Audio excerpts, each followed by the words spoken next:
El director de redacción del diario Primera Edición, un hombre que conoce mucha política. Buenas noches, Daniel Augusto González, ¿cómo anda? ¿Qué tal, Aníbal? Buenas noches. ¿Todo bien? Bien, bien. Todo bien. ¿Cómo estamos? Pero bien, todo bien, gracias. Matías, buenas noches. Buenas noches, Aníbal. Todo ¿Cómo bien está? también. Bien, bien. Muy bien. Bueno, hoy Rosario no está porque tiene algunas cuestiones importantes para su vida personal también. ¿Cómo estás, Dani? ¿Candidato a concejal? Así es, Aníbal. Así es. Ya hemos dado el paso de decidirnos y vamos a salir a disputar la banca. A ver, ¿qué te motiva a ser candidato? Digo, pues estás cómodo, personalmente, digo, estás cómodo con tu familia, estás cómodo en tu estudio jurídico. Sí, la motivación es, en principio, la de siempre, ¿no? La de participar. Yo creo que uno que tiene actividad política y que es un militante político siempre tiene intenciones de formar parte de la oferta electoral en este caso. Así que yo creo que no es una sorpresa desde ese punto de vista que me haya decidido hacerlo. Y por otro lado también veo una situación particular en nuestra comunidad que creo que requiere una mirada, una mirada distinta, para tratar de ir encauzando cosas que desde hace tiempo la comunidad del Dorado necesita. ¿Qué necesita la comunidad? Se necesita una actividad política, partidaria y de gestión mucho más eficiente. Desde hace mucho tiempo, muchos años, muchos mandatos, el Dorado padece una pasividad en la dirigencia política que es lo que nos ha llevado al estancamiento el que realmente nos encontramos hoy y que sin duda, entiendo yo, con los mismos protagonistas no va a cambiar. Con la gente que está trabajando y ejerciendo el poder y gestionando en el municipio, la cosa va a seguir igual. Entonces entiendo yo que es importante que otras caras, otras voces, otras miradas se sumen a los lugares donde se toman las decisiones que afectan a los eldoradenses. Matías. ¿Qué tal, Daniel? ¿Cómo estás? ¿Qué tal, Buenas Matías? noches. ¿Todo bien? Buenas noches. Recién te escuchaba, decías algo que hay que cambiar un poco el perfil del consejo, otras caras, otra forma de trabajar. Entonces te quería preguntar, yo te había escuchado hace un tiempo hablar sobre una reivindicación del consejo y del rol del municipio. ¿Qué querés decir con esto? ¿Cuál sería ese cambio en el trabajo? Yo creo que una de las primeras cosas que tenemos que hacer es entender, en el caso del concejal o del legislador, cuál es la función que tiene. O sea, desde mi opinión, mi visión, mi análisis, el concejal tiene que tener o tiene tres tareas fundamentales. Una es la de legislar, que es por supuesto hacer las normas necesarias para la convivencia, que regulen nuestra vida cotidiana, que establezcan las cosas que se pueden hacer y las cosas que no se pueden hacer dentro del municipio, que es legislar, ¿cierto? Otra que es gestionar, que es interceder entre los habitantes del Dorado, con los lugares ejecutivos donde sí se toman decisiones, con el ejecutivo mismo municipal, con los poderes provinciales o nacionales si se puede también, que sería la tarea de gestionar, hacer llegar el Estado, digamos, a la gente, personificar al Estado. Y por otro lado, en tercer lugar, pero no menos importante, una tarea de contralor. O sea, el concejal también tiene que estar atento al manejo de la cosa pública, ¿no? Y estar atento al manejo de la cosa pública es justamente controlar lo que hace, en este caso, el Ejecutivo Municipal, cualquier intendente, y el concejal ahí atento a que el dinero de todos sea bien gastado. Dani, entiendo tu posición. ¿Y cuál es tu idea de ciudad que vos tenés? ¿Cuál es tu idea o cuál es tu perfil de ciudad que querés para El Dorado? Nosotros tenemos una ciudad que fue creciendo de manera anárquica, ¿no? Eso fue una constante desde hace por lo menos 20 años. El Dorado no fue organizado, no fue programado, no se estableció un rumbo, no se estableció zonas determinadas para la realización de otras actividades, y fue creciendo y se fue loteando a medida que los intereses de los particulares fueron apareciendo. Entonces, para mí lo que hay que hacer es diseñar una ciudad en términos de estructura, si se quiere, de infraestructura, por una parte, que es fundamental. Establecer el tránsito, y no solo el tránsito de caminar, sino el tránsito de todo, que tenga una pauta clara, concreta. Que la zona que se va a hacer residencial, que sea específicamente para eso. Que la zona industrial que hoy tenemos nosotros, que está totalmente abandonada y con capuera de 2 metros, pueda ser reivindicada. O sea, El Dorado tiene mucho para hacer, pero justamente el rol del Estado es determinar prioridades, determinar caminos, establecer hacia dónde queremos ir y no dejar librado a lo que vaya sucediendo en función de intereses particulares. ¿Te puedo preguntar algo? Así como a ver, se hablaba de la década del 90, viste, el gobierno de Néstor decía Cavallo y Menem nos dejaba un desastre. ¿Por qué planteas solamente los 20 últimos años y no planteas para atrás los gobiernos o de Ligorria, o de Obecker, o gobiernos un poco más para atrás? Lo digo, digamos, porque es como si fuera que hace 20 años comenzó la ciudad, y la ciudad viene desordenada hace mucho tiempo. No viene de la época de Norberto nada más, digamos, ¿no? Es cierto. Y yo voy a hacer un comentario, no a favor de Norberto, nada. Yo creo que la provincia de Misiones cambió mucho en estos 20 años. Cambió para bien, lo digo, pero por ahí El Dorado es muy grande y vinieron de todos los sectores de nuestra región a vivir al Dorado también, ¿eh? O sea, de San Pedro, de Pozo Azul, de toda la ciudad. Vos tenés acá en esta ciudad gente de todos lados viviendo hoy. Y por algo también viene la gente a vivir. Pero, no sé si, digamos, esa gente, ¿qué le damos a esa gente? ¿Por qué se queda acá? Sí, lo de los 20 años es en función de que justamente en estos últimos 20 años fue donde se produjo la explosión, digamos, ¿no? La explosión en el sentido de cantidad de habitantes, de realización de esa migración, justamente como decía, esa migración interna fue lo que produjo, relacionado con la década del 90 que decías, el abandono de las zonas productivas y la concentración en la ciudad fue también lo que nos pasó a nosotros. Esa concentración se produjo de manera totalmente desorganizada. Por eso, digo yo, la mirada tiene que ser una mirada, digamos, por encima de eso, ¿no? O sea, El Dorado padece también lo que fue pasando en la política, obviamente, nacional, ¿cierto? Y de ahí que esa concentración también generó una necesidad de infraestructura que no se hizo, ¿no? Se necesitaron más caminos, se necesitaron más cosas, y viviendas, cloacas, que nos cansamos de escuchar hablar de las cloacas y no llegan nunca. Entonces, eso contribuye a que El Dorado se haya mantenido como al margen del progreso que fue pasando por otro lado. Matías.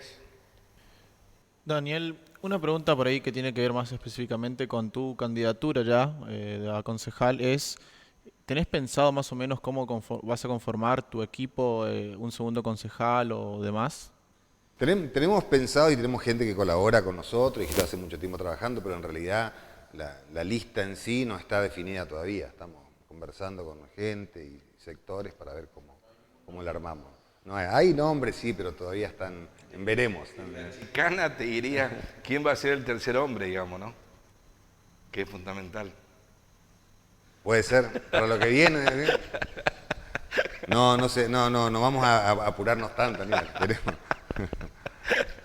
Yo soy añata cuando no sé, tengo esa cuestión de maldad. Por suerte estoy atento, ¿no? Sí, Dani, y vos en lo personal, digamos, ¿cómo vas a armar tu campaña electoral? ¿Qué pensás? ¿Cómo pensás armarlo? ¿Cómo pensás caminar los distintos sectores de nuestra ciudad? Sí, evidentemente esta va a ser una campaña distinta, ¿cierto? O sea, la cuestión de la pandemia, el distanciamiento y todo lo demás nos va a imponer un modo distinto de trabajar, ¿cierto? Yo creo que hasta el contacto físico, el ir a una casa, el acercarse a un vecino va a ser de otra manera y va a tener que ser con mucho más cuidados, con precauciones y por supuesto con la responsabilidad en una situación de emergencia sanitaria nacional y mundial. Pero bueno, trataremos de hacerlo de la mejor manera posible. Estamos pensando en cómo acercar las propuestas, porque hasta la entrega de algo puede ser una cosa de alguna manera riesgosa. Pero bueno, lo otro serán medios, seguramente redes, y bueno, trabajaremos como siempre, tratando de hacer llegar lo que en la medida que podamos y, insisto, dentro de esta circunstancia muy particular que nos toca, ¿no? Mandan saludos desde Posadas. Ah, bueno, muchas Están gracias. viendo algunos Muchas radicales, sé que se juntaban para verte ¿Ah, sí? y te mandan saludos. Bueno, saludos a Eh, los correligionarios. sí. Pero vos te tienes que votar todo, más allá de tu correligionario. Pero dijiste que eran radicales. Sí, los que están mirando son radicales Sí. desde Posadas. Acá me están mirando los compañeros también. Le quería pegar a mi Ramallo que promocionemos el número de Piedra Libre Joya para el sorteo. Matías. Sí, te escuchaba recién que hablabas sobre, que mencionabas que por ahí el Consejo ahora está en un estancamiento o que por ahí no tiene esa cercanía con la gente o los trabajos. Quería saber entonces, lo que entiendo por lo que decís es que en tu propuesta de campaña ustedes lo que harían es justamente lograr esa cercanía o esos trabajos o ese salir de ese estancamiento. ¿Es eso como Abrir lo las planteas? puertas, en todo hay que abrir las puertas, en la política en sí. O sea, si uno se pone a mirar hasta en campañas anteriores de hace mucho tiempo, siempre se planteaba que el Consejo Deliberante tenía que acercarse al pueblo, y los candidatos hasta hablaban de que las sesiones del Consejo debían trasladarse a determinados municipios, a determinados barrios y hacerla desde ahí, que la gente esté más en contacto. Yo creo que es una cosa que hay que volver a repensar, ¿cierto? La actividad política está muy cuestionada. El ser político es una cosa que desde el momento resulta como difícil de entender, digamos, ¿no? Entonces yo creo que la posibilidad de reivindicar a la política la tenemos que tener nosotros, los que hacemos política, ¿no? Y uno, si hace política en buenos términos y cumple con una función pública bien, la política necesariamente se reivindica sola. Entonces, para mí, el acercamiento a la gente, la posibilidad de transmitir lo que la gente realmente quiere, actuar en función de eso, naturalmente nos va a llevar a un lugar mejor. En principio me parece correcto la cercanía con la gente, que es fundamental. Pero en esta cercanía con la gente tiene que ser permanente, no solamente en época de campaña. Y yo creo que en eso es fundamental la militancia política permanente. Pero también es doblemente responsabilidad del acercamiento del funcionario, ¿no? O sea, una cosa es el político que hace política, otra cosa es el funcionario público que está en ejercicio de la función. Digo, ese es el que tiene la responsabilidad primordial de estar atento a las necesidades propias de la gente. Cierto es que nosotros tenemos una tarea desde afuera del ejercicio del poder, pero quien realmente está ejerciendo la posibilidad de cambiar la vida de cada uno de nosotros es que tiene la responsabilidad mayor de hacerlo. Sí. Daniel, te quería preguntar algo por ahí un poco saliendo de lo que es tu candidatura, algo que lo charlaba con Aníbal atrás de cámara, que tiene que ver con, escuché que hubo algo entre tu hermano Gustavo González y Aníbal Kowalski, como un juicio, un caso sobre calumnias e injurias. Quería saber si hay algún tipo de resolución o información sobre eso que nos podés Sí, decir. fue justamente hoy, fue una querella por injurias que Gustavo le hizo a este señor y que en el día de la fecha justamente tuvo sentencia condenatoria, digamos, ¿no? Y bueno, es importante porque también la actividad política se ve castigada, digamos, ¿no? Desde muchos lugares y a veces con irresponsabilidad y con excesos, digamos, ¿no? Uno está acostumbrado, por supuesto, a la batalla política, a la discusión política, a los enfrentamientos políticos, pero también es pilar fundamental de la democracia, del sistema republicano, que así como uno puede decir lo que quiera sin censura previa, también después tiene que asumir la responsabilidad de que si lo que dijo era mentira, como en este caso, y en definitiva la justicia a uno lo condena. Y está bien que así sea. Rosario, ¿estás ahí? Rosario Smith. Hola. Hola, ¿cómo estás? Buenas noches, Rosario. Por supuesto, estoy acá. Bueno, ¿le querés preguntar algo a González? Sí, los estamos. Hola, te Con escuchamos. respecto a hablar un poco sobre la política en general, hoy se hablaba en el acto del presidente Alberto Fernández justamente de esta grieta, tan famosa grieta que se viene, que es una construcción de los últimos años, pero principalmente apuntaban a una grieta política y no social. ¿Cómo ve usted, doctor González, esta cuestión de la famosa grieta? No, yo creo que lo de la grieta es una profundización, eh, si se quiere, negativa de las ideas. Eso es lo que yo pienso. O sea, eh, uno tiene ideas, como decíamos hace un rato, las discute, las debate. Yo hago política desde que tengo memoria y no tengo enemigos en la política. Hoy hablábamos del caso del intendente Aguirre, yo fui opositor del intendente durante todo el periodo que estuvo como intendente y sigue siendo un adversario político y sigue siendo un vecino de la ciudad y sigue siendo un hombre con el que yo me encuentro y me saludo cordialmente como con cualquier otro vecino. Entonces yo creo que tiene que ver, o va a tener que ver, la responsabilidad que le pongamos nosotros en función de la madurez que tengamos y tratar de entender que las diferencias políticas no hacen que el otro sea un enemigo, que no hace que sea una persona que uno tenga, digamos, una enemistad. Hay que naturalizar, si se quiere, que la discusión política, las diferencias políticas tienen que ser una moneda constante y que no debe profundizarse más allá de eso.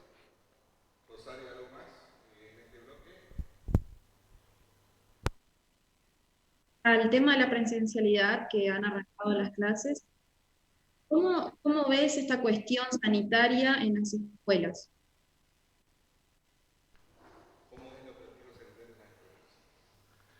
Bien, yo casualmente hoy estuve dando clases, doy clases en la EFA, que es una escuela rural acá que está en 9 de julio, y bien, porque además es una escuela que tiene, digamos, estadía, por lo tanto hasta los cuidados son más estrictos, digamos, ¿no? Porque los chicos obviamente están ahí, permanecen en el lugar, duermen, conviven, y por las noticias que tengo, o sea, por lo que sé de esa escuela, se está llevando adelante muy bien, por lo que sé de los de mis hijos también.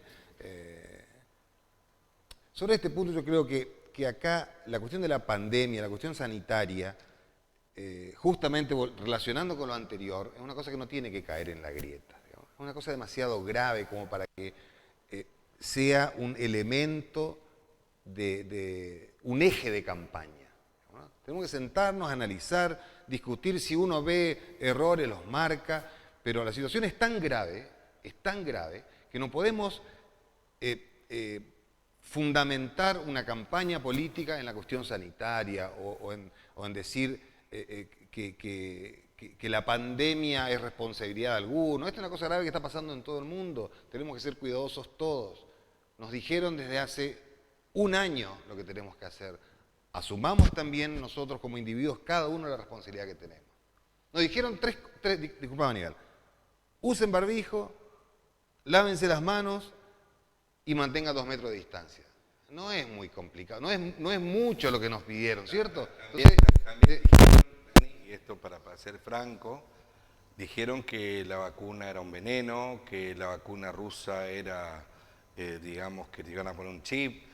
Dijeron tantas barbaridades, digamos, desde algún sector de los medios de comunicación, que replicaron mucho por ahí algunos sectores de la oposición. Y lo digo hasta con una cuestión de respeto, digamos, no es fácil esto que uno observa.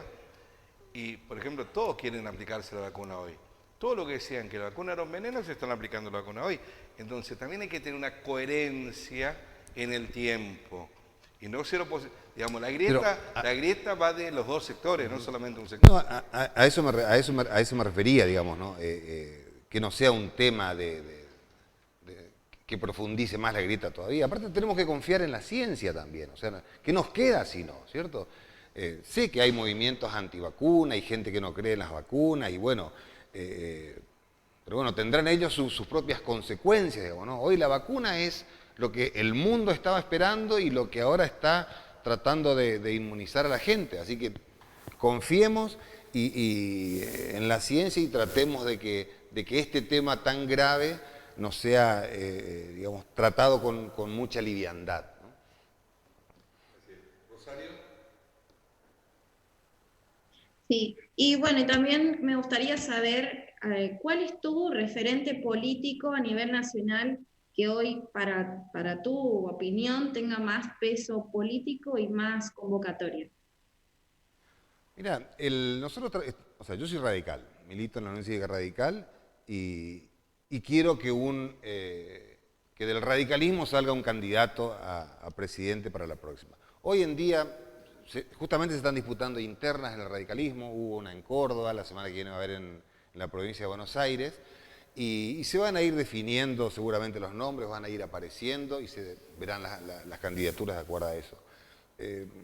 Como preferencia, digamos, no, estoy hoy, no tengo mi candidato, digamos, a nivel nacional, pero tampoco tengo cuestionamientos a ninguno de los que aparecen ahí, o sea, vamos a esperar cómo se resuelve y los radicales siempre resolvemos en interna las cosas. Gracias, Dani, por venir esta noche. Gracias a Ya ustedes. venimos con Jorge López en un ratito más y después, para el último, con el compañero y amigo Tatú Martínez para charlar el último bloque. Ya volvemos con Jorge López. Tenemos el sorteo de Piedra Libre Joyas en el día de hoy. Ahí tenemos el teléfono del sorteo, así que para mañana, hoy cumple 2 años Piedra Libre Joyas, así que muchas gracias por acompañarnos siempre. Ya volvemos.